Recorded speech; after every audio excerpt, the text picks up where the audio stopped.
Bonjour tout le monde, on va commencer. On est ensemble pour à peu près 1 heure pour parler de LinkedIn et de recherche d'emploi. Vous pouvez mettre vos questions dans l'onglet Q&A. C'est plus simple d'avoir les questions rassemblées au même endroit pour moi, comme ça j'essaie d'y répondre soit au fur et à mesure, soit si, s'il y a énormément de questions, j'essaierai de les regrouper, on verra comment ça se passe. Mais en tout cas, n'hésitez pas. Si ce que je raconte n'est pas clair, si vous avez des questions, si vous n'êtes pas sûr d'avoir bien compris ce que je racontais, n'hésitez pas à le mettre dans l'onglet Q&A. Et je vais me présenter, je vais vous dire un peu ce qu'on va voir aujourd'hui. Et est-ce que vous pouvez me dire du coup dans le chat ce que vous attendez de la présentation d'aujourd'hui? En gros, quelles sont vos questions par rapport à LinkedIn et la recherche d'emploi? Que je vois un petit peu où vous vous situez dans vos attentes et si ben, j'espère, je vais y répondre en tout cas. Donc voilà, mettez-moi dans le chat ce que vous attendez spécifiquement de la séance d'aujourd'hui. Et en attendant, je vais rapidement me présenter et vous dire un peu ce qu'on va voir aujourd'hui. Donc l'objectif aujourd'hui, c'est vraiment LinkedIn et la recherche d'emploi. LinkedIn, ça peut servir à plein de choses. Ce qu'on va faire aujourd'hui, c'est qu'on va le voir dans le cadre de la recherche d'emploi. Je vais me présenter rapidement. Je vois qu'il y a déjà dans les participants, il y a des gens qui me connaissent déjà. Donc voilà, il y a peut-être des gens qui ne me connaissent pas encore, je ne sais pas. Donc, je suis Sarah Ilefida, je suis consultante, je suis indépendante. J'ai été recruteuse jusqu'à la fin de l'année 2023 auprès de la CCI France-Pays-Bas. Et je suis aussi bénévole, présidente de la Fondation Avenir Emploi Pays-Bas, qui accompagne les francophones dans leur insertion sur le marché de l'emploi néerlandais, que ce soit vraiment marché du travail ou que ce soit pour monter leur entreprise ou leur activité. J'ai eu 6 métiers différents dans ma vie. J'accompagne les reconversions et les recherches d'emploi difficiles des femmes. Je travaille essentiellement avec des femmes. Et j'ai créé une communauté de presque 1600 auto-entrepreneurs, entrepreneurs, freelance, etc., francophones aux Pays-Bas, qui existent sous la forme d'un groupe Facebook qui s'appelle le Café ZZP. Pardon. Et j'organise les activités proposées par la Fondation Avenir Emploi Pays-Bas. Ce qu'on va voir aujourd'hui, c'est pourquoi utiliser LinkedIn. Et je dis bien utiliser et pas seulement être sur LinkedIn. En quoi la forme de votre profil est importante, mais surtout le fond de ce que vous allez raconter sur votre profil LinkedIn, le type de visibilité que vous voulez susciter et l'importance du réseau. Alors, je vais jeter un œil à vos attentes. Comment trouver des postes qui ne nécessitent pas le Dutch? Alors ça, c'est pas spécifique à LinkedIn, mais c'est spécifique au marché de l'emploi néerlandais. Et je pense qu'il y aura beaucoup de réponses. En tout cas, le bon moment pour poser cette question spécifique, c'est vendredi, puisqu'il y a un webinaire organisé par Untouchables sur le marché de l'emploi néerlandais. Donc, c'est vraiment là où vous aurez le maximum de réponses, je pense, sur le type d'offre d'emploi qui existe aujourd'hui et qui est accessible quand on ne parle pas néerlandais. Découvrir des fonctions, des subtilités que je ne connais pas encore, ok. Avoir des tips pour améliorer mon LinkedIn, d'accord. Comment être visible sur LinkedIn quand on postule, comment transformer l'essai, ok. Améliorer mon profil pour être visible par les employeurs souhaités. Entreprise dans la santé, question, retirer le CV d'une personne que je ne veux pas, avoir une photo de fond plus professionnelle. Ok.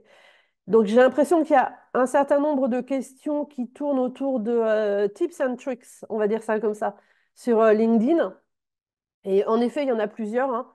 Mais le truc, en tout cas moi, la façon dont je vois les choses, c'est que LinkedIn, c'est pas juste un profil sur lequel on va donner certaines informations, enlever certaines informations, etc. C'est vraiment une réflexion stratégique sur l'image que vous voulez transmettre en tant que professionnel. Et une fois que vous êtes cohérent avec cette image-là, en général, vous allez attirer les bonnes opportunités, les recruteurs qui vous intéressent, les entreprises qui vous intéressent, etc. Il n'y a rien de tel pour un recruteur que d'être confus par rapport au profil de quelqu'un. Et ça marche pour le CV comme pour LinkedIn. Et à l'intersection des deux. C'est-à-dire que si vous envoyez un CV qui dit quelque chose de vous, le recruteur va de toute façon aller regarder votre profil LinkedIn. Et si sur le profil LinkedIn, il ne retrouve pas de cohérence, où c'est pas, les informations sont pas les mêmes, où c'est pas structuré de façon avec la même cohérence entre le CV et LinkedIn, il va forcément se poser des questions. Et s'il se pose des questions, il ne va pas forcément aller plus loin et vous proposer un entretien. Donc le truc, c'est vraiment d'avoir une réflexion en amont avant de se lancer. C'est comme pour le CV. Avant de se lancer sur le template qui va bien, la mise en page qui va bien, et sur LinkedIn, avant de se lancer dans la rédaction de votre profil, à mon avis, ce qui est important, c'est de bien savoir ce que vous voulez mettre en avant dans votre parcours, le type de poste que vous recherchez et de communiquer par rapport à ces deux points-là qui sont fondamentaux en fait dans une recherche d'emploi. Alors, ce que je vais faire aussi, c'est que je vais vous donner dans le chat, du coup, le lien vers mon profil LinkedIn qui est absolument pas un modèle, hein. C'est un exemple parmi d'autres. Mais d'une part, si on n'est pas encore connecté, je vous invite à vous connecter à moi. Et d'autre part, quand je ferai référence aux différentes parties du profil, je pourrai comme ça vous citer où ça se situe sur mon profil. Ce sera plus simple. On soit sûr qu'on parle bien, enfin que vous voyez bien la même chose que ce que je suis en train de vous expliquer. Donc, quelques données quand même pour donner un ordre de grandeur. LinkedIn, aujourd'hui, c'est plus d'1 milliard d'utilisateurs dans 200 pays. J'ai regardé la présentation que j'avais faite il y a 2 ans. Il y a 2 ans, on était à 850 millions d'utilisateurs à peu près. Il y a 68 millions de personnes qui cherchent un job sur LinkedIn chaque semaine et 6 personnes sont embauchées via LinkedIn chaque minute. Donc, il y a 2 ans, c'était 8 personnes chaque minute. Donc, ça a un petit peu baissé, mais ça reste quand même 6 personnes par minute au niveau mondial, évidemment. Donc, LinkedIn, ce qu'il faut bien comprendre, c'est que c'est un peu le couteau suisse de la carrière, de la recherche d'emploi, enfin, du recrutement aussi d'ailleurs. Parce que sur LinkedIn, vous avez à la fois un profil qui est un peu votre CV sous stéroïde. Vous avez un réseau à votre disposition pour agrandir votre réseau, pour vous connecter, etc., susciter des opportunités. Et vous avez aussi la plateforme recherche d'emploi avec à la fois des offres d'emploi et l'accès direct à des entreprises et à des recruteurs. Sachant que, vous le verrez, j'en parle un petit peu plus loin, les recruteurs ne sont pas toujours les bonnes personnes à qui s'adresser, pour plein de raisons. Mais voilà, dans votre réseau, vous avez plein de possibilités autres que les recruteurs. Donc, comme pour le CV, pour les personnes qui étaient là déjà lundi, l'apparence, c'est le truc le plus simple sur LinkedIn. En gros, une chose à savoir qui est importante, LinkedIn, en tant que réseau social qui fonctionne comme tous les réseaux sociaux avec un algorithme, favorise les profils qu'il considère comme étant complets. Qu'est-ce qu'un profil complet? Vous pouvez aller voir mon profil. C'est un profil sur lequel il y a une bannière, c'est-à-dire l'image qui est derrière la photo de profil. Il y a une photo, il y a une headline, un titre du profil, il y a une partie about ou résumé, et il y a des expériences, il y a des formations, etc., etc. Donc, plus votre profil est complet, plus LinkedIn va le favoriser dans les résultats de recherche. Les résultats de recherche, c'est quoi? C'est quand un recruteur, plutôt que de passer une annonce et d'attendre que les candidatures arrivent, va se mettre sur LinkedIn et va commencer à chercher, à sourcer des profils qui correspondent aux offres qu'il a à pourvoir. Moi, quand je travaillais en tant que recruteuse à la CCI France-Pays-Bas, je postais jamais, quasiment jamais d'annonces. Je travaillais uniquement par sourcing. Ça veut dire que j'allais chercher les gens qui n'étaient pas forcément en recherche d'emploi, pas forcément à l'écoute du marché non plus d'ailleurs, et j'allais leur proposer de discuter d'un poste que j'avais parce qu'il me semblait que leur profil correspondait au poste que j'avais à pourvoir. Ce qui est important de savoir, c'est qu'on estime que 70 à 80% des postes vacants n'apparaissent jamais sous forme d'offres d'emploi. Pour avoir accès à ces postes-là, il y a deux options.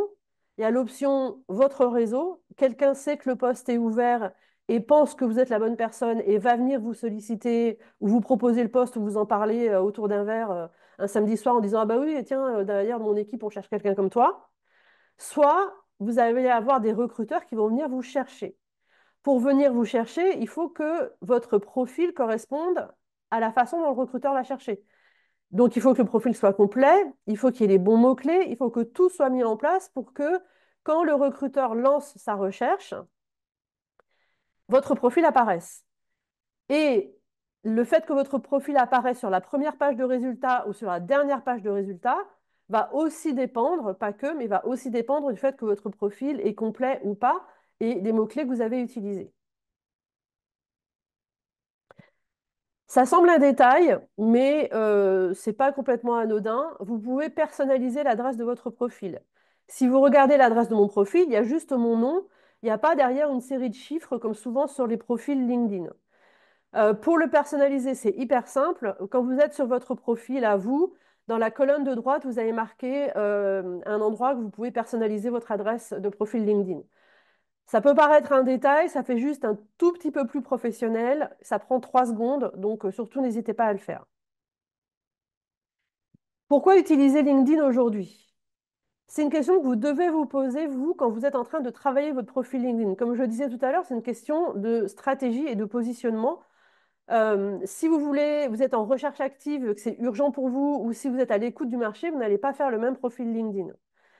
Est-ce que vous voulez être visible des recruteurs parce que vous voulez qu'on vienne vous chercher pour des opportunités, ou est-ce que vous êtes dans l'urgence de répondre à des offres, trouver un emploi rapidement? Ou même sans être dans l'urgence, vous êtes dans une dynamique de recherche d'emploi. Ou alors pour vendre vos services si vous êtes indépendant. Dans tous les cas, votre profil LinkedIn, ça communique une image de vous en tant que professionnel. Donc ça vaut le coup de passer un peu de temps en amont avant de se lancer dans quelle photo je mets, quelle bannière je fais, etc. De poser sur le papier vos objectifs, le type de poste que vous recherchez, dans quel secteur, quel type d'industrie, ce que vous voulez mettre en valeur dans votre expérience, ce que vous n'avez pas besoin de mettre en valeur dans votre expérience, les mots-clés qui sont importants par rapport à l'industrie, par rapport au poste que vous recherchez, etc. C'est important d'avoir fait ce travail-là avant, comme ça, quand vous commencez à travailler de profil LinkedIn, vous avez déjà tous les éléments et vous avez juste à mettre les choses en forme. Et quand je dis juste à, c'est pas forcément le plus facile, mais voilà. N'hésitez pas à poser des questions si vous en avez, hein. Quelques paramètres que vous pouvez régler. Quand vous allez sur votre profil, vous allez dans vos settings, vous avez toute une partie qui est consacrée à accessibilité, visibilité, sécurité, etc. Et dans cette partie-là, vous pouvez régler qui voit quoi de votre profil. Est-ce qu'on voit votre nom complet ou juste le prénom et la première lettre de votre nom de famille? Est-ce qu'on voit votre photo ou pas? Est-ce qu'on peut vous contacter quand on n'est pas dans votre réseau de premier niveau? Tout ça, vous pouvez le régler. C'est des choix à faire. Et aussi, si vous êtes open to work, puisque vous pouvez mettre sur votre photo directement open to work. Moi, ce que je vous conseille de manière générale, c'est de ne pas cacher les choses sur votre profil LinkedIn. Si vous voulez vraiment pas qu'on voit votre nom de famille, ok, simplement les personnes qui sont connectées avec vous en premier niveau le verront. Mais de manière générale, pour un recruteur, c'est vachement plus simple quand il peut voir un peu à qui il a affaire et qu'il a accès à votre profil. En particulier, vous pouvez mentionner vos coordonnées, donc votre adresse email, hein. Je ne vous conseille pas de mettre un numéro de téléphone accessible à tout le monde, mais votre adresse email, vous pouvez la mettre dans vos coordonnées. Ça, c'est important. Le recruteur, soit il va passer directement par LinkedIn pour vous écrire, soit il va utiliser votre adresse email. Mais si vous voulez être contacté par des gens qui n'ont pas la version recruteur de LinkedIn, c'est important que ces personnes puissent vous contacter directement. Donc, n'hésitez pas à mettre une adresse email, quitte à en créer une spéciale pour votre recherche d'emploi, mais voilà, c'est quand même beaucoup plus simple. La question du open to work, il y a régulièrement des débats parmi les recruteurs et parmi les candidats sur l'intérêt de mettre open to work autour de sa photo de profil. Il y a des gens qui disent que ça fait, ça donne l'impression qu'on est vraiment dans l'urgence de trouver, etc., ce qui peut complètement être le cas et il n'y a pas de honte à ça. Il y a des gens qui trouvent qu'au contraire, c'est un atout, puisque justement, le recruteur peut se dire, ben, si cette personne est prête à prendre un nouvel emploi, c'est peut-être l'opportunité d'avoir quelqu'un rapidement sur le poste. Il y a des gens qui pensent que les entreprises préfèrent recruter des personnes en poste plutôt que des personnes au chômage. Bref, tout ça pour dire que c'est un choix personnel. Vous le mettez, vous le mettez pas, vous décidez en fonction de vous, votre personnalité et ce à quoi ça vous fait penser d'avoir ce truc, cette bannière Open to Work sur votre photo de profil. Personnellement, j'ai pas d'opinion tranchée sur la question. Je juge pas différemment un profil qui a Open to Work ou qui n'a pas Open to Work. Je sais que quand je recrutais pour la CCI, on avait énormément de mal à recruter parce qu'on était sur des profils qui étaient très complexes. Et si quelqu'un avait Open to Work, ça me donnait l'espoir que cette personne était réellement en recherche d'emploi et possiblement davantage ouverte à des propositions versus quelqu'un qui n'avait pas ça et qui allait me dire qu'elle n'était pas intéressée par le poste que je proposais. Alors là, je vous ai mis ce à quoi ressemble, grosso modo, le formulaire de recherche d'un recruteur. Alors, en fonction de l'abonnement à LinkedIn, ça peut être un petit peu différent. Pourquoi je vous ai mis ça? Parce que ce qui est particulièrement intéressant, c'est la colonne de gauche où il y a marqué job titles, etc. Parce que le recruteur ou la recruteuse va chercher en fonction de ce qui est dans cette colonne de gauche, potentiellement. C'est-à-dire pas tous les critères, mais on va chercher avec plusieurs titres de poste, on va chercher avec plusieurs compétences, on va chercher avec plusieurs mots-clés. Et donc, tout ça, ça veut dire qu'il faut que votre profil apporte une réponse à ces requêtes-là. Donc, quel est votre titre de poste? Dans quelle entreprise vous avez travaillé? Quels sont les mots-clés qui sont sur votre profil? Quelles sont les compétences qui sont mentionnées sur votre profil, etc. Donc, quand vous faites votre profil, mettez-vous dans la peau du recruteur et dites-vous, OK, pour le type de poste que je recherche, à mon avis, comment le recruteur va chercher quelqu'un comme moi? Et du coup, il faut que les réponses apparaissent sur votre profil.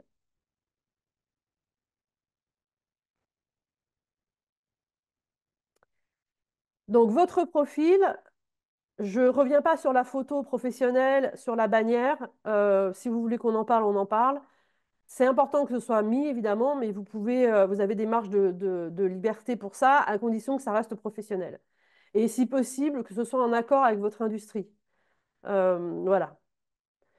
Ensuite, il y a la headline. Donc, en gros, ça, c'est ce qui apparaît sous votre nom. Donc, moi, il y a marqué consultante de carrière, etc., bâtisseuse de communauté, etc. À cet endroit-là, vous avez 220 caractères à votre disposition. C'est dommage de se limiter juste à un titre de poste.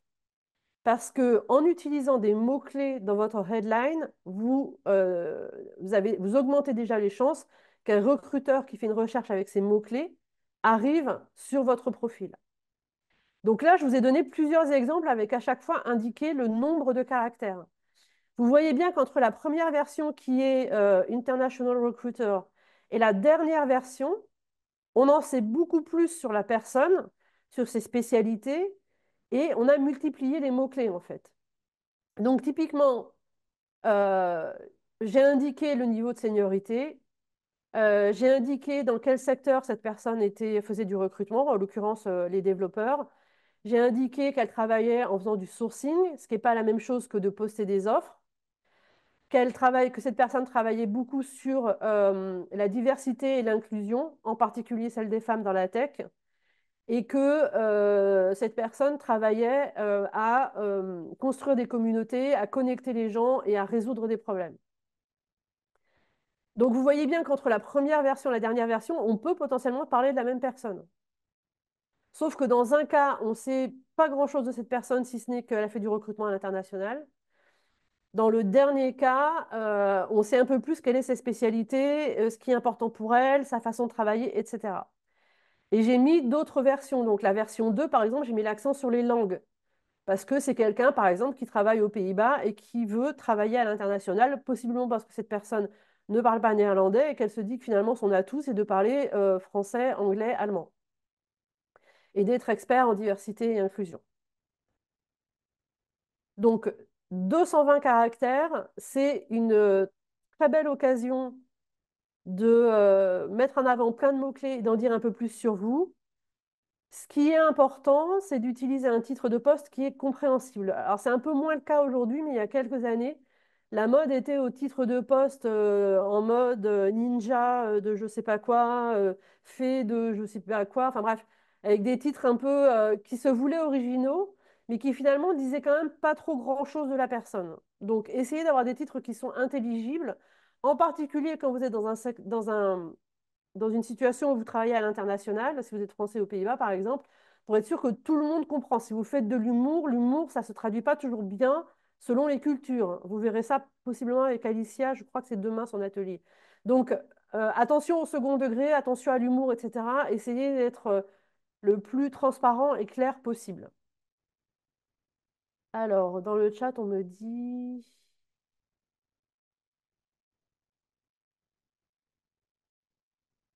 Ok. Alors, la question sur les personnes qui ne font pas partie, euh,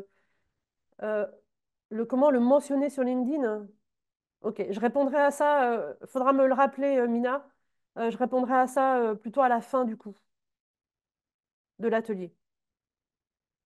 Est-ce que c'est clair? Est-ce qu'il y a des questions? Sinon, je continue.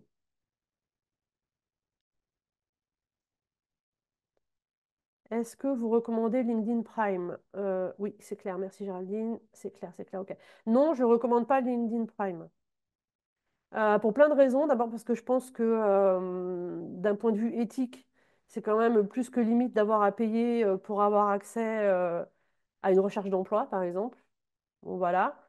Donc non, je ne recommande pas LinkedIn Prime. Sans l'avoir, vous êtes limité en termes de connexion. Vous ne pouvez pas envoyer autant de connexions qu'avec Prime, de demandes de connexion, je veux dire. Et vous êtes limité aussi dans vos recherches, c'est-à-dire qu'au bout d'un moment, plus vous faites de recherches sur des noms, des gens, etc., plus les résultats vont être restreints. Au bout d'un moment, vous allez voir que les trois premiers résultats pour les personnes. En revanche, vous n'êtes pas limité en termes de recherche de postes ou en termes de candidature, ce qui est quand même le plus important. Par ailleurs, régulièrement, LinkedIn propose un mois gratuit de LinkedIn Prime. Donc, je vous conseille d'utiliser ce mois-là, c'est-à-dire de bien vous préparer en disant, OK, je vais passer un mois sur une recherche un peu plus intensive. Je sais quel type de personne je veux connecter, je sais quel type de recherche je veux faire, etc. Et pendant le mois que j'ai gratuit de LinkedIn Prime, j'y vais à fond. Et puis, le reste du temps, ben, je minimise mes recherches et mes demandes de contact. Et puis, je fais surtout de la recherche de postes, etc. Mais donc, non, je ne recommande pas LinkedIn Prime. Réponse longue pour une question courte. Donc, une fois que vous avez fait la partie, vous avez fait votre headline, le titre, etc., vous avez la partie résumé ou la partie about, je ne sais plus comment elle s'appelle, ou info, je crois qu'elle s'appelle en français. Ce qui, à mon avis, est la partie la plus importante de votre profil, en fait. Parce que c'est l'endroit où vous pouvez raconter un peu votre parcours, donner du sens à votre parcours, expliquer un peu les choses, en particulier si vous avez eu un parcours avec des reconversions ou des périodes sans emploi, etc. Ça peut être un récit, donc ça peut être très storytelling, et puis vraiment raconter votre parcours, etc. Et finir par un call to action, donc vraiment dire connectons-nous, je serais ravie d'échanger avec vous, etc. Ça peut être une liste de puces pour dire quelles sont vos compétences, vos centres d'intérêt, etc. Vos centres d'intérêt professionnels, je précise. Ça peut être un mix des deux, ça peut être, je crois qu'il y a 2000 caractères qui sont disponibles, vous n'êtes pas obligé d'utiliser 2000 caractères. Donc ça peut être court, ça peut être long, ça fonctionne. Ça dépend de ce que vous avez à dire. L'idée, c'est de donner à voir qui vous êtes en tant que professionnel et ce que vous allez apporter à une entreprise tout en donnant du sens à votre parcours. Donc souvent, on conseille de le structurer sous la forme voilà ce que je fais aujourd'hui, voilà comment j'en suis arrivé là et connectons-nous pour en discuter. En gros, ça serait ça, une formule un peu simple à utiliser.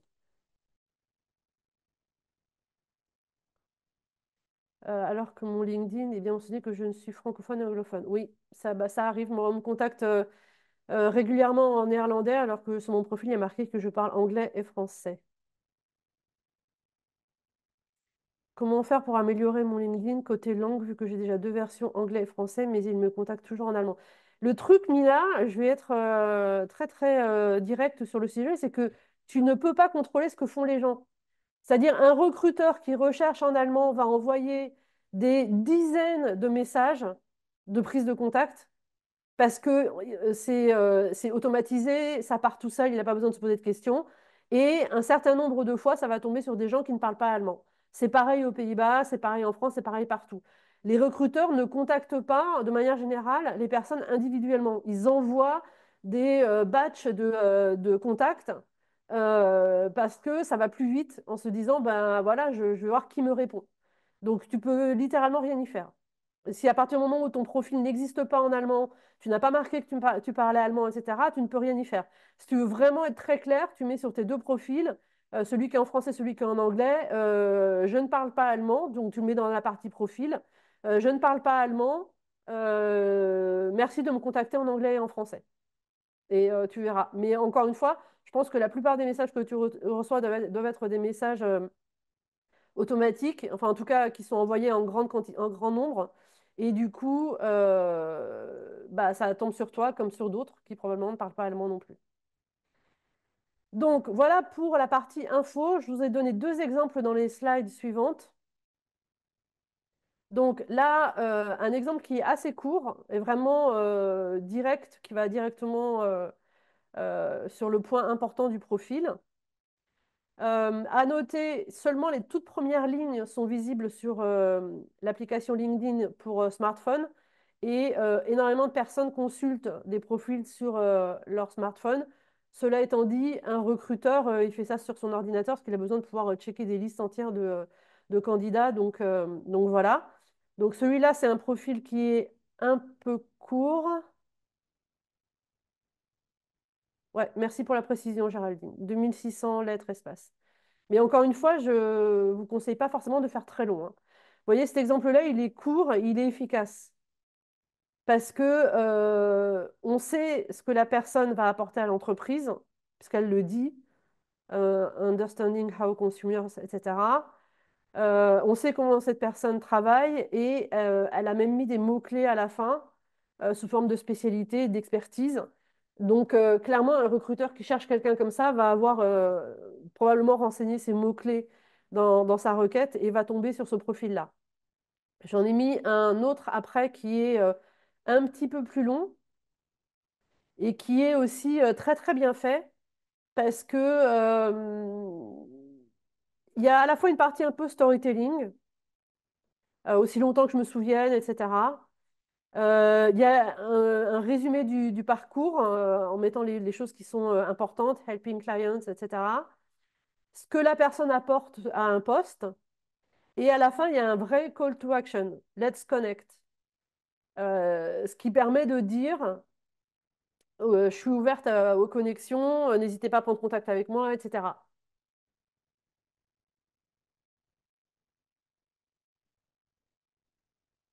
Donc ces deux exemples sont, de mon point de vue, de bons exemples. Et ils ne sont pas trop longs. Aucun des deux n'utilise les 2600 caractères disponibles. Et les deux donnent à voir qui un peu, enfin en tout cas le deuxième plus que le premier, mais quand même, qui est la personne et ce qu'elle peut apporter au poste et à l'entreprise. Et c'est ça qu'on recherche en fait, avec le bon usage des mots-clés. OK?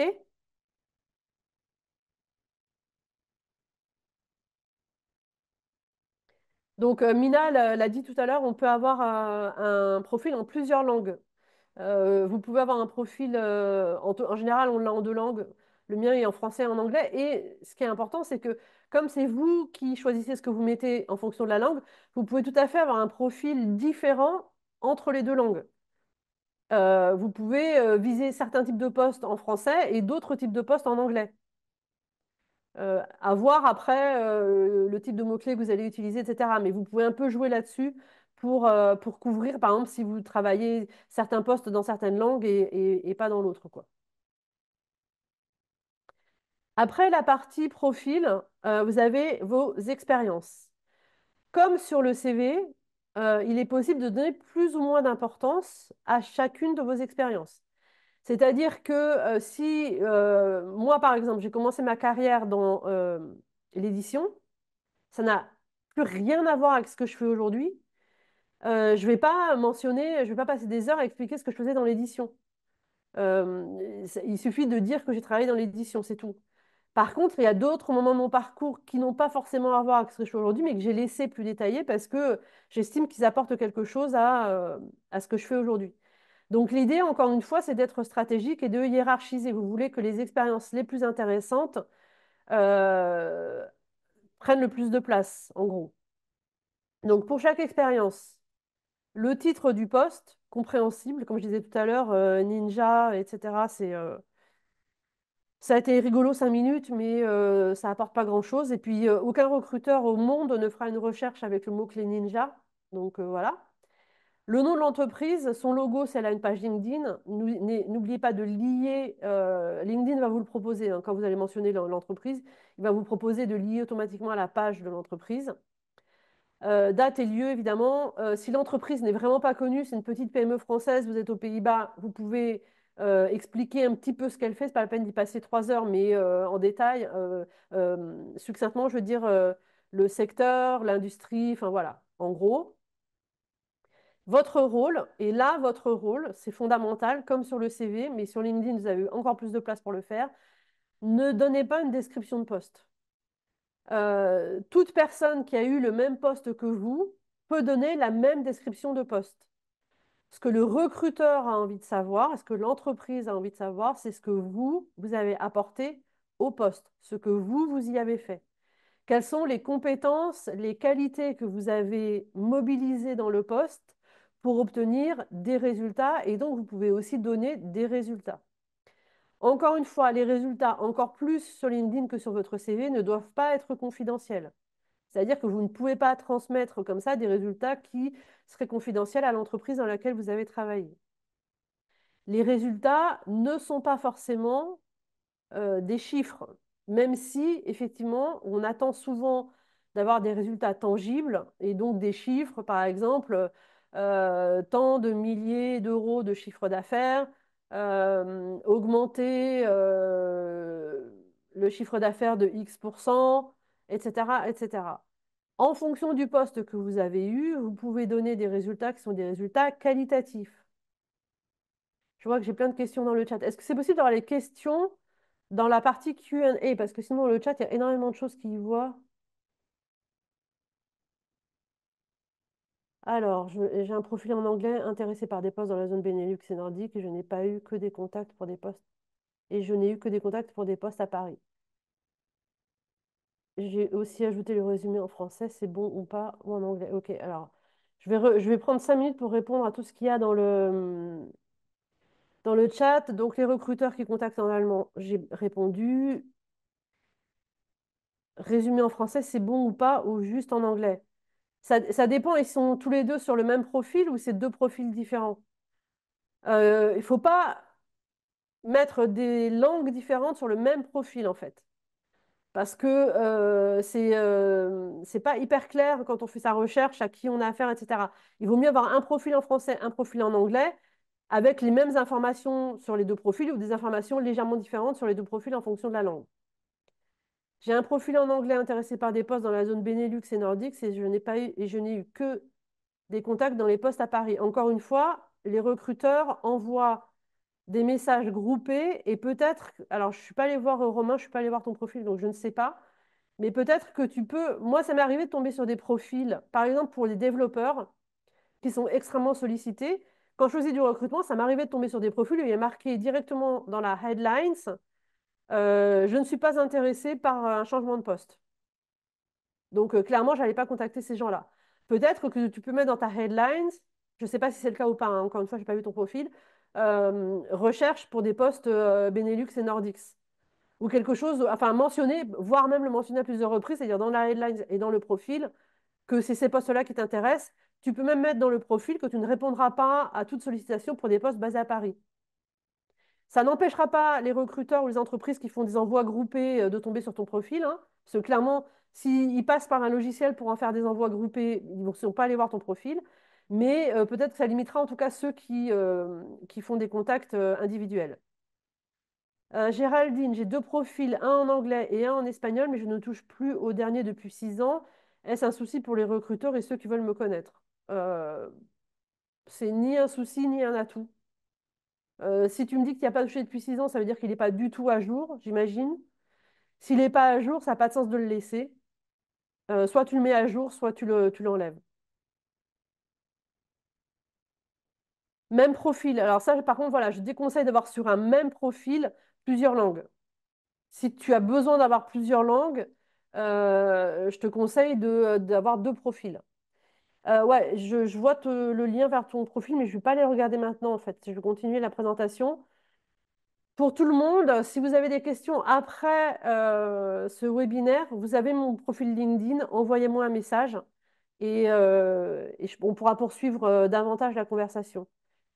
Je donne une petite astuce par expérience. Sarah, quand je postule régulièrement et je me connecte chaque jour, je reçois plus de demandes par message. Du coup, l'algorithme s'améliore. Je pense que je parais sur les recherches. Euh, LinkedIn, c'est un réseau social. Comme tous les réseaux sociaux, il donne de la valeur aux gens qui sont actifs sur la plateforme. Je vais parler vers la fin de justement comment être actif sur LinkedIn. Plus on est actif, sous une forme ou sous une autre, plus on entraîne l'algorithme à s'intéresser à notre profil. D'avoir des profils dans plusieurs langues, je parle néerlandais, devrais-je ajouter des profils en français et néerlandais en plus de mon profil en français? Question de Géraldine. L'intérêt d'avoir des profils en plusieurs langues, c'est que quand un recruteur fait sa recherche, s'il fait sa recherche en néerlandais et que tu as un profil en néerlandais, il va arriver sur ton profil néerlandais. S'il fait sa recherche en néerlandais et que tu as un profil en français et en anglais, il va arriver sur le profil en anglais. Donc, en gros, tu lui simplifies la vie en démontrant que tu parles néerlandais directement avec un profil en néerlandais.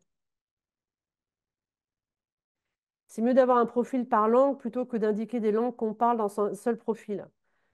Euh, Ça dépend du type de poste que tu recherches. Si tu recherches le même type de poste dans toutes tes langues, tu peux avoir un profil en anglais et indiquer toutes les langues que tu parles. Si tu recherches des postes qui sont un petit peu différents selon les langues dans lesquelles tu vas travailler, c'est plus intéressant, c'est la réponse que je viens de faire à Géraldine, d'avoir un profil dans deux langues, parce que le recruteur va tomber sur le profil dans la langue qui l'intéresse. S'il recherche en néerlandais, il va tomber sur un profil en néerlandais. Si il cherche en néerlandais et que tu parles anglais et français, il va tomber sur son profil en anglais. Donc, alors le truc du profil, parce que j'ai l'impression que ça vous pose beaucoup de questions. Si vous voulez faire simple, vous êtes aux Pays-Bas, vous faites un profil en anglais. OK? Le plus simple, le plus universel, profil en anglais. Si vous voulez toucher spécifiquement des industries ou des secteurs néerlandophones et que vous parlez néerlandais, faites un profil en anglais et un profil en néerlandais. Comme ça, vous touchez le plus largement possible.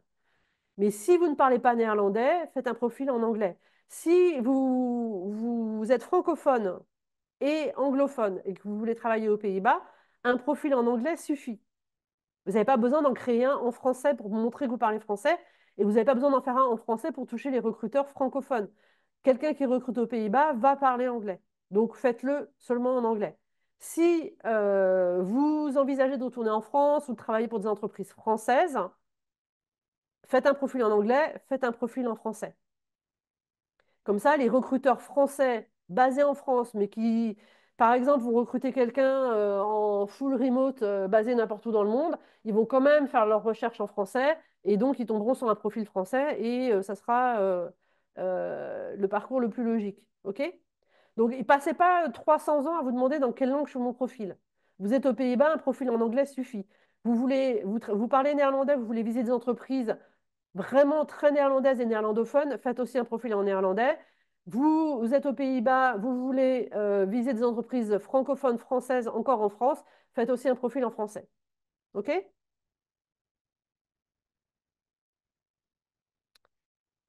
Alors, ce qui est bon à savoir, c'est que vous pouvez mentionner plusieurs postes dans la même entreprise.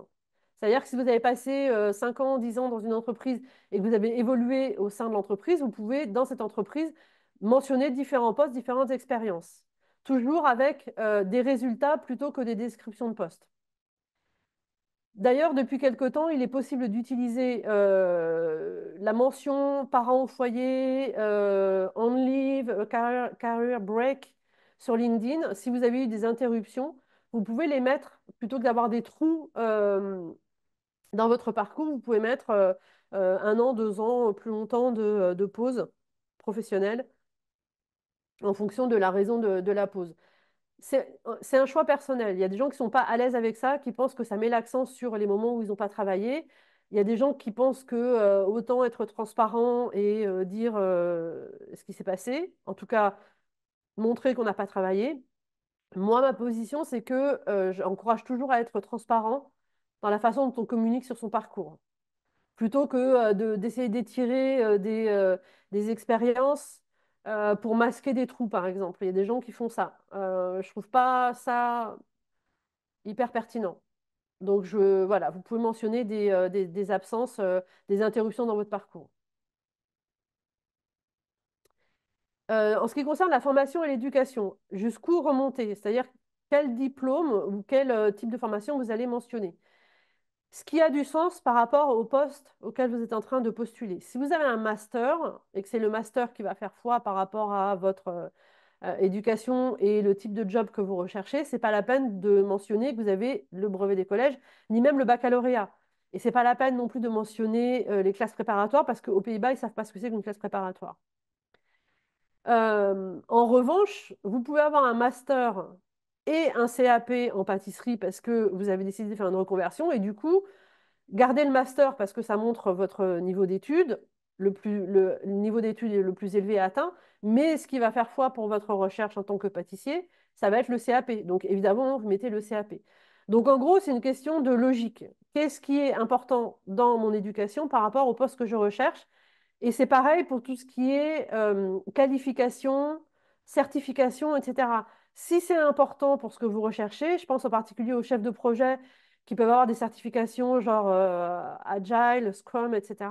Ben, utilisez-les, parce que, enfin, mentionnez-les, je veux dire, parce que c'est important pour le poste. Alors, je remonte un petit peu dans le profil à la hauteur de votre nom. Il y a l'option, j'espère qu'elle existe toujours, parce que LinkedIn change régulièrement ses fonctionnalités, et j'avoue que je ne suis pas allée tester pour voir si ça fonctionnait toujours, d'enregistrer la prononciation de votre nom.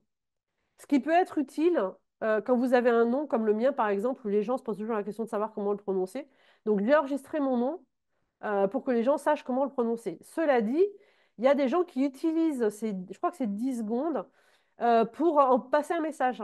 Donc, vous pouvez aussi l'utiliser pour passer un message, en espérant que la personne va aller cliquer dessus pour voir comment prononcer votre nom et entendra un message qui lui dit, je ne sais pas, que vous êtes disponible actuellement ou que vous recherchez tel type de poste. Enfin voilà, vous pouvez aussi l'utiliser pour faire passer un message en quelques secondes. On redescend sur votre profil LinkedIn. Il faut juste que je regarde l'heure aussi en même temps. Les compétences et les recommandations. Il y a plusieurs écoles sur les recommandations. Il y a des gens pour qui, par exemple, ma boss à la CCI, elle considérait que ça n'avait aucune valeur, les recommandations sur LinkedIn, que c'était qu'un échange de bons procédés. Je te fais une recommandation, tu me fais une recommandation et tout le monde est content. Il y a des gens qui y attachent énormément d'importance. Et puis, il y a la troisième école qui est LinkedIn, et qui considère que plus votre profil est complet, mieux c'est. Donc, si vous avez des recommandations, c'est encore mieux. Donc, les recommandations, c'est ces paragraphes en bas, il y en a sur mon profil si vous voulez aller voir, où les gens disent, voilà, j'ai travaillé avec Sarah dans telle circonstance, voilà ce que j'ai apprécié, etc. Quand vous êtes salarié, parce que moi, c'est intéressant pour moi parce que je suis indépendante, donc j'ai clairement besoin d'avoir des témoignages, mais quand vous êtes salarié, ce qui est intéressant, c'est d'avoir des recommandations ou des témoignages de personnes qui ont été vos collègues, vos managers et potentiellement des gens que vous avez managés, voire des clients de l'entreprise. Ça dit quelque chose de vous. Et puis, il y a les compétences. Donc, vous pouvez lister un certain nombre de compétences dans votre profil LinkedIn et demander aux gens de juste recommander ces compétences. Alors, autant la recommandation, c'est un message qu'il faut écrire. Vous pouvez le solliciter et puis la personne va vous écrire un message. C'est souvent plus compliqué de demander aux gens d'écrire quelque chose. Ce que vous pouvez faire, c'est leur demander d'écrire quelque chose en les guidant déjà, en disant, voilà, j'aimerais bien que tu parles de telle chose ou de tel projet ou de tel point, etc. Ça aide souvent les gens à se mettre à écrire. Mais la recommandation de compétences, c'est un simple clic. C'est-à-dire, ils vont sur votre compétence, ils disent, je recommande, et c'est un simple clic. Donc ça, c'est plus facile à obtenir de manière générale. Ce qui est intéressant, c'est de hiérarchiser vos compétences. C'est-à-dire, c'est pas la peine de mettre 300 compétences. Je crois que c'est limité à, je ne sais plus à combien c'est limité, mais je caricature un peu. C'est pas la peine de mettre 300 compétences avec juste une recommandation par compétence. C'est plus intéressant d'avoir 4 ou 5 compétences qui sont importantes par rapport à votre parcours et au poste que vous recherchez et de demander au maximum de gens d'aller recommander ces compétences-là. Il vaut mieux avoir 40 personnes qui disent que vous êtes un très bon project manager, simplement en cliquant, en validant la compétence project management, que d'avoir 50 compétences avec juste une personne qui recommande chacune de ces compétences. Mais en tout cas, ça vaut la peine de se demander quelles compétences vous voulez avoir et lesquelles vous voulez voir recommandées par les gens et à qui vous pouvez en demander, du coup, qui sont écrites et qui vont aussi montrer un peu votre personnalité, en fait, de manière générale. Donc là, c'est vraiment, on a vu tout votre profil de haut en bas. Est-ce qu'il y a d'autres questions ou des incompréhensions par rapport au profil avant qu'on passe au développement de votre réseau? Ou est-ce que c'est bon, c'est clair?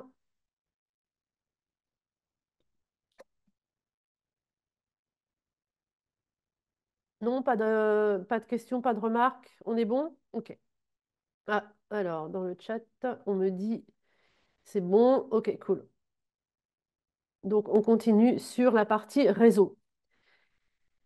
Donc, votre profil, c'est vraiment juste la première étape de ce que vous pouvez faire avec LinkedIn. Ce qui est bon à savoir aussi, que j'ai oublié de mentionner, c'est que euh, votre profil LinkedIn apparaît dans les résultats Google de quelqu'un qui chercherait avec votre nom, y compris de personnes qui ne sont pas sur LinkedIn. Bon, globalement, avec 1 milliard de personnes, voilà, il y a quand même beaucoup de gens sur LinkedIn, mais donc c'est aussi un outil pour n'importe quel autre moteur de recherche en fait que juste LinkedIn lui-même. Développez votre réseau. Le réseau le plus utile, c'est pas celui de vos proches, que ce soit famille, amis, collègues. Pourquoi? Parce que ces gens-là sont dans la même bulle que vous. Si dans votre réseau LinkedIn, vous n'avez que des collègues ou anciens collègues, vous restez dans une bulle qui est très homogène. Ce qui est intéressant pour vous, c'est le réseau de vos contacts. Parce que ces gens-là vous ouvrent la porte d'un réseau beaucoup plus large dans lequel vous pouvez avoir des opportunités que vous n'aurez pas si vous restez vraiment sur juste votre premier cercle proche de collègues, de managers, d'amis, etc. Quand je suis rentrée sur LinkedIn, je ne sais plus en quelle année c'était, j'aurais pu vérifier, mais bref, au début, le Saint Graal, c'était avoir 500 connexions. Quand on avait 500 connexions, il y avait plein de choses qui s'ouvraient, LinkedIn vous donnait accès à des trucs, etc. Aujourd'hui, 500 connexions, c'est plus suffisant pour avoir un espèce d'effet boule de neige où vous allez être en contact avec davantage de personnes. Il y a davantage de personnes qui vont voir votre profil, ce qui va vous donner des opportunités, etc. L'objectif de votre réseau et de votre profil LinkedIn, c'est que des gens passent à un moment ou à un autre sur votre profil, soit parce qu'ils font du sourcing et c'est des recruteurs, soit parce que vous apparaissez dans des résultats de recherche, soit parce qu'ils sont allés sur un profil et que dans la colonne de droite, il y a marqué les personnes qui ont vu ce profil ont aussi vu tel profil, et donc vous apparaissez dans la recherche, etc. Parce que c'est dans ce process de fil en aiguille que vous allez avoir le plus d'opportunités. Apparaître dans le fil d'actualité de personnes qui ne vous connaissent pas, mais qui peuvent être intéressées par votre profil et qui vont aller le voir. J'ai vu que j'avais une question. Je n'ose pas écrire de post pour être active. Est-ce que transférer des posts, des vidéos, articles trouvés est positif? Je réponds juste après. Donc, un profil à jour, c'est le point de départ pour pouvoir développer son réseau.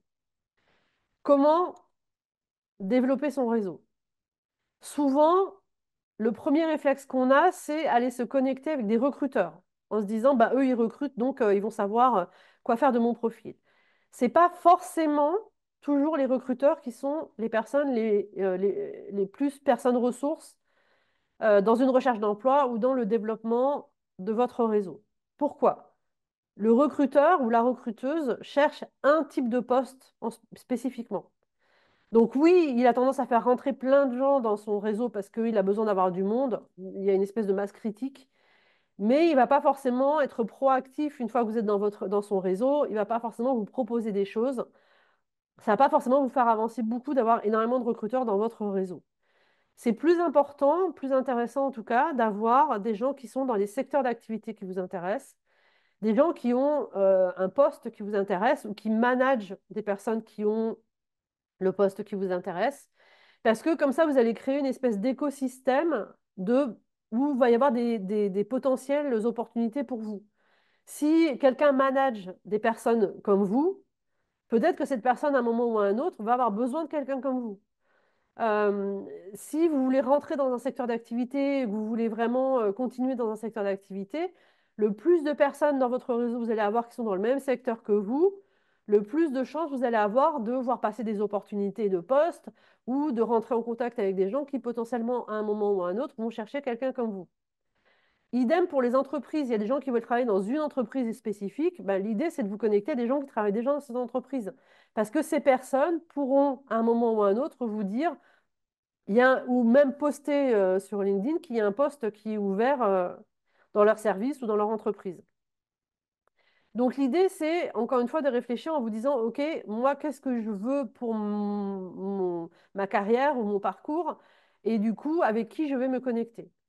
En général, quand j'en arrive là, on me dit, OK, mais du coup, comment se connecter euh, à des personnes sur LinkedIn? Alors, il n'y a pas de recette miracle. Je ne peux pas vous donner un message qui marche à tous les coups. En revanche, il y a une chose que je peux vous dire, ce qui ne fonctionne pas, c'est écrire à quelqu'un qu'on ne connaît ni d'Ève ni d'Adam en lui disant bonjour, je cherche du travail, voilà mon CV. Et ça arrive souvent. C'est-à-dire que moi, je reçois des messages comme ça. Bonjour, je cherche du travail aux Pays-Bas, voilà mon CV. Le truc de ça, c'est que je ne vous connais pas. Pourquoi est-ce que je prendrais en charge votre recherche d'emploi? C'est-à-dire pourquoi est-ce que je consacrerais du temps à découvrir qui vous êtes, à lire votre CV et potentiellement après à vous dire, ah ben, ça tombe vraiment super bien, j'ai un poste, j'ai vu passer un poste ou quelque chose comme ça qui pourrait vous intéresser. Donc cette approche-là ne fonctionne pas. J'ai d'ailleurs écrit un post là-dessus il y a à peu près un an en transposant ça dans la vraie vie, en disant concrètement, quand vous rencontrez quelqu'un dans la vraie vie, vous n'allez pas lui coller votre CV sous le nez en lui disant bonjour, je cherche du travail, même si c'est un recruteur ou une recruteuse. Donc, favoriser les messages d'introduction qui ont du sens et qui ne demandent pas à la personne de vous aider alors qu'elle ne vous connaît pas. Donc, proposer, par exemple, vous pouvez dire quelque chose du style je viens d'arriver aux Pays-Bas, je lance ma recherche d'emploi, j'ai vu que vous travaillez dans tel secteur ou dans telle entreprise, potentiellement c'est un secteur qui m'intéresse, est-ce que vous accepteriez de rentrer dans mon réseau? C'est une demande qui ne demande pas de travail à la personne. Et en général, quand on fait des demandes comme ça, les gens acceptent. Le pire qui puisse vous arriver, c'est que la personne refuse ou ne vous réponde pas. Donc, c'est quand même pas très grave. Vous pouvez faire d'autres demandes. Vous pouvez faire des demandes dans lesquelles vous proposez de l'aide aussi en disant, voilà, est-ce que vous acceptez, j'ai vu que vous travaillez dans tel secteur ou dans telle entreprise. Euh, Potentiellement, je serais intéressée par travailler dans ce secteur-là. Est-ce que vous accepteriez de rentrer dans mon réseau? Et bien sûr, si je peux répondre, je sais pas, à vos questions, vous aider ou n'importe quoi, n'hésitez pas à me solliciter. Le truc, c'est vraiment d'avoir une position du type donnant-donnant ou une position du type la personne n'a rien à perdre en fait à accepter votre connexion, d'entrer dans votre réseau. Mais surtout, n'arrivez pas avec des demandes du type je cherche du travail, je ne sais pas comment faire, est-ce que vous pouvez m'aider? Parce que si on ne vous connaît pas, c'est compliqué quand même de consacrer du temps en fait à votre recherche. OK? Et quand vous contactez des recruteurs, prenez soin de contacter des recruteurs qui recrutent effectivement le type de poste que vous recherchez ou dans votre secteur d'activité. Si vous contactez un recruteur qui est spécialiste de la finance pour chercher un poste qui n'a rien à voir avec le secteur de la finance, peut-être qu'il acceptera votre demande de connexion, mais ça ne vous apportera rien parce qu'il n'aura jamais de poste pour vous. Donc voilà, faites bien le tri des personnes avec qui vous allez vous connecter avant de faire la demande de connexion. Est-ce que c'est clair sur la partie réseau ou est-ce qu'il y a des questions ou des doutes sur la prise de contact et comment faire pour développer son réseau?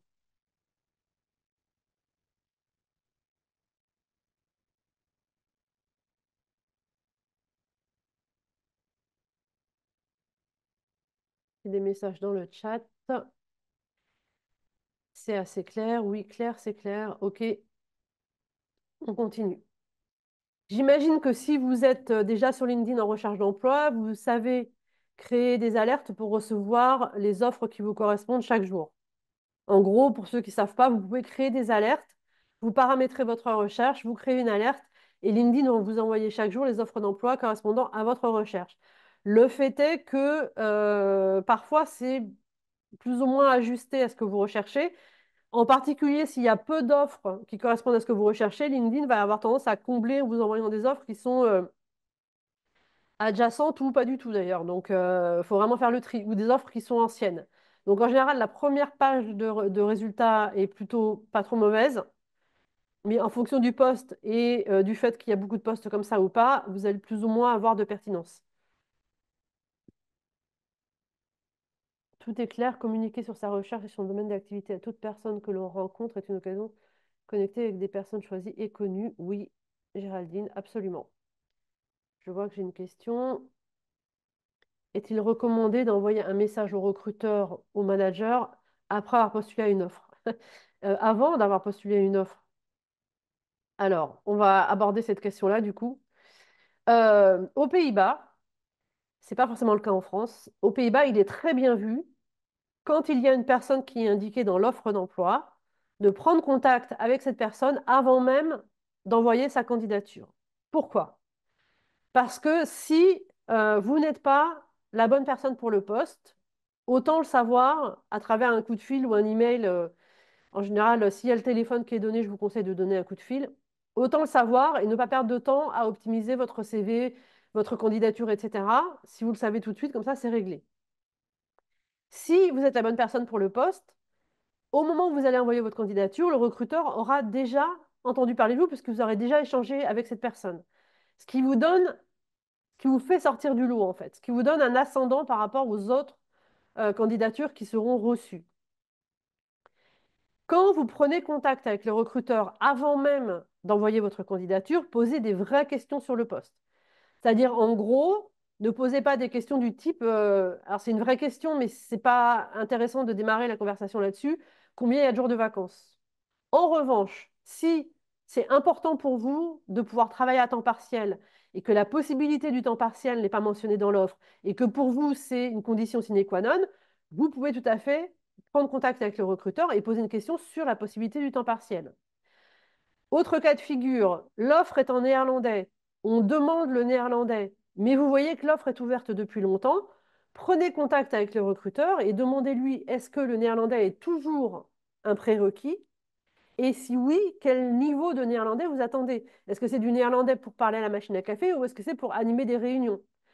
En fonction de votre niveau de néerlandais, il y en a un des deux qui est possible et l'autre qui ne l'est pas, par exemple.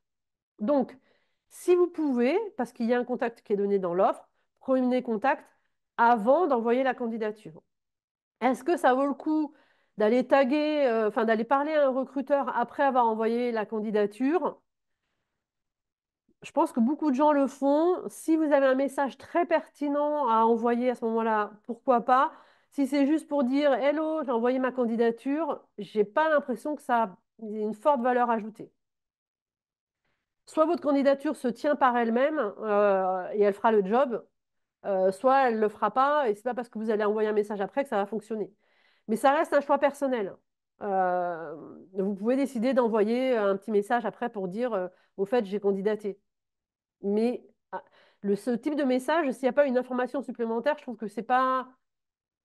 Enfin voilà, ça risque de faire plus. Enfin, d'envoyer beaucoup de choses plutôt que de pas. Plutôt que d'être vraiment pertinent, quoi.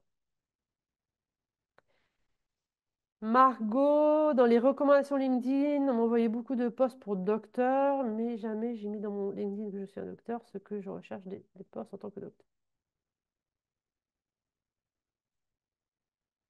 Bah, faut les ignorer en fait. C'est la même réponse que ce que je disais tout à l'heure. Si, alors, je vais moduler un peu ma réponse. Si vous êtes sollicité régulièrement pour des postes qui ne vous correspondent pas du tout, soit parce que c'est pas le métier que vous recherchez, soit parce que ce ne sont pas les langues que vous parlez. Euh, il y a plusieurs choses que vous pouvez faire. Première chose, ignorer, parce que c'est des demandes qui sont envoyées en masse, et donc le recruteur ne fait pas le tri profil par profil. Il envoie juste quelques critères dans une recherche envoyée en masse, et il se trouve que votre profil correspondait à certains de ces critères. Cela dit, si votre profil ressort par rapport à des critères qui ne vous correspondent pas, peut-être qu'il faut revoir votre profil. C'est-à-dire peut-être qu'il y a quelque part des mots-clés, même si c'est très ancien, même si c'est dans vos formations, dans du bénévolat, dans des postes, des stages que vous avez eu tout au début, peut-être que ces mots-clés apparaissent quelque part et que du coup, il faudrait les enlever. Peut-être que votre profil n'envoie pas le bon message. Mais encore une fois, moi, je suis régulièrement contactée par des gens qui veulent rentrer dans mon réseau et qui s'adressent à moi en parlant néerlandais, alors que nulle part sur mon profil, il n'est mentionné que je parle néerlandais. Donc clairement, ces gens-là ont envoyé des messages en masse et j'y peux rien en fait. C'est pas grave, je les ignore. Quand je suis agacée, je réponds en disant parce que je comprends ce qu'ils m'envoient, ce qu'ils m'écrivent. Donc parfois, quand je suis agacée, je réponds en anglais, super cool, mais je parle pas néerlandais. Mais la plupart du temps, je réponds pas. Donc voilà, il y a deux choses. Il y a ce que vous maîtrisez pas, c'est-à-dire les messages de masse. Ce que vous maîtrisez, qu'est-ce que dit votre profil? Et parfois, c'est pas dans le titre, c'est pas dans le profil, c'est beaucoup plus loin dans le profil. Il y a quelque part quelque chose qui répond à une requête que les recruteurs utilisent et du coup, ils tombent sur votre profil et ils vous envoient une demande de connexion. OK?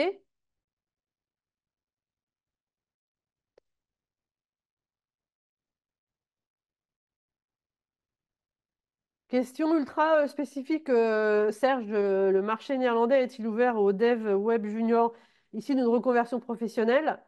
Euh, Je pense que c'est une question que tu peux poser peut-être davantage vendredi si tu es là pendant le webinaire. De manière générale, je vais faire une réponse, je vais légèrement botter en touche quand même. De manière générale, le marché néerlandais est plutôt ouvert aux personnes, enfin, est plus ouvert aux personnes en reconversion que le marché français. Les recruteurs sont moins regardants sur d'où on vient, ce qu'on a fait avant, etc. Cela dit, ils vont regarder ce que tu es capable de faire. Quelle est ton expérience en fait? Est-ce que tu as un portfolio? Est-ce que tu as quelque chose à mettre en avant? Est-ce que tu peux prouver que tu es un bon web développeur? Voilà. Et si oui, comment tu communiques là-dessus? Comment tu communiques sur ta... Si c'est une reconversion, comment tu communiques sur ta reconversion? Est-ce que tu mets aussi en valeur d'autres compétences que celles qui sont des compétences techniques de développement qui pourraient apporter quelque chose par rapport au poste auquel tu réponds? Ça peut être, je ne sais pas, parce que je ne connais pas ton profil, mais ça peut être dans les relations clients, dans stakeholder management, etc. OK. Ouais, portfolio, GitHub, etc. OK. Donc, je ne peux pas te faire de réponse dans l'absolu, en fait. Est-ce que le marché est ouvert aux personnes en reconversion? Oui, plus que la France. Est-ce que les entreprises sont ouvertes? Ça va dépendre des entreprises. OK? Donc, sur vos recherches, soyez attentifs à la façon dont vous le formulez. Vous pouvez utiliser les opérateurs booléens. Si vous ne savez pas ce que c'est que les opérateurs booléens, c'est et ou quand vous faites une recherche, par exemple, vous pouvez faire une recherche Customer Success Manager and French et LinkedIn va vous envoyer les offres d'emploi de Customer Success Manager dans lesquelles le mot French est mentionné. Par contre, ça peut être, le mot French peut être mentionné parce qu'on demande quelqu'un qui parle français, mais il peut aussi être mentionné parce qu'on demande quelqu'un pour travailler sur le marché français, donc, et pas forcément qui parle couramment français. OK? Donc voilà pour organiser la recherche. Et on est en retard de déjà 4 minutes, donc je vais passer un peu plus vite sur la suite. Pourquoi être actif et publier sur LinkedIn? Parce que LinkedIn favorise les profils complets. Le nombre de connexions donne du poids à votre profil. Votre activité donne du poids à votre profil. Plus vous êtes actif, plus votre profil va être visible, plus l'algorithme va être entraîné à faire apparaître votre profil. La question de Géraldine tout à l'heure était je n'ose pas poster, est-ce que c'est bien de reposter, partager, etc. Euh, Ça peut avoir du sens de reposter, de partager, mais ça ne suffit pas. parce que le repost sur LinkedIn donne pas énormément de valeur, enfin pas beaucoup de visibilité en fait. Voilà. Donc c'est toujours plus intéressant de poster en son nom. Par contre, si on n'ose pas du tout écrire en son nom, on peut très bien commenter un article. Mais du coup, pas faire un repost de l'article, mais dire j'ai lu cet article l'autre jour, mettre le lien de l'article en commentaire, c'est toujours mieux en commentaire que dans le post. Voilà les 3 points que j'en ai retenus. Si vous participez à des conférences professionnelles, à des salons professionnels, j'ai participé au salon machin tel jour à telle date, voilà ce que j'en ai retenu, voilà ce que j'en ai appris. Mais plus vous allez être actif, au-delà de simplement avoir un profil complet, etc., plus vous allez gagner en visibilité.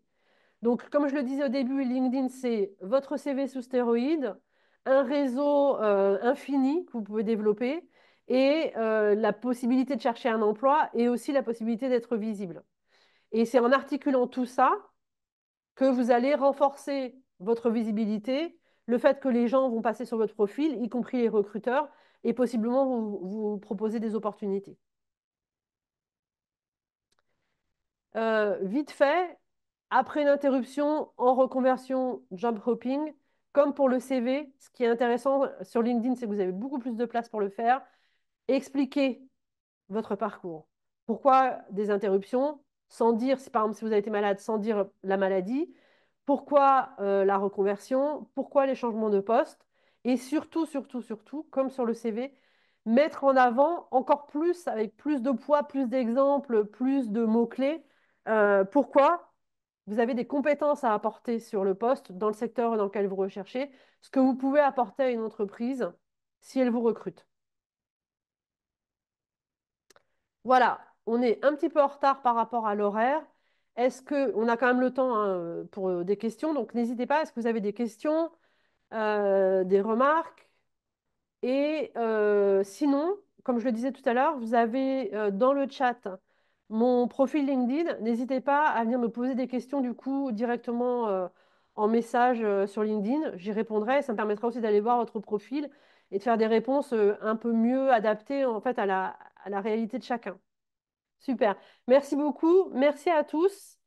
Et n'hésitez pas à me contacter sur LinkedIn dans les jours qui viennent. Voilà. À bientôt et bonne journée à tout le monde.